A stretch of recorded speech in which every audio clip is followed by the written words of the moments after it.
Hi guys! Welcome back to our YouTube channel. Please don't forget to like, share, and subscribe para lagi kayong updated sa mga video na i-upload ko sa aming YouTube channel.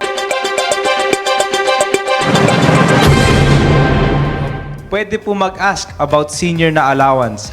House to house na po ba ang bigayan? Magkakaroon ho tayo eventually ng tatlong options.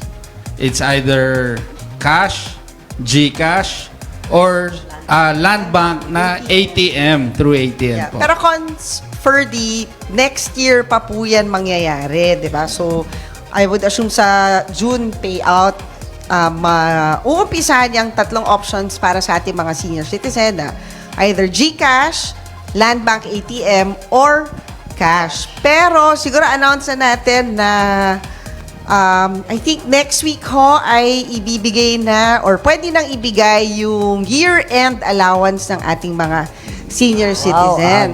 Hey! So, pero ngayon po, yung may mga GCash, matatanggap nyo pa rin ho sa GCash yung inyong mga allowance at dun ho sa ating mga senior citizens na may problema sa GCash or walang GCash, itutuloy po namin ang bahay-to-bahay distribution, cash distribution ng inyong allowance.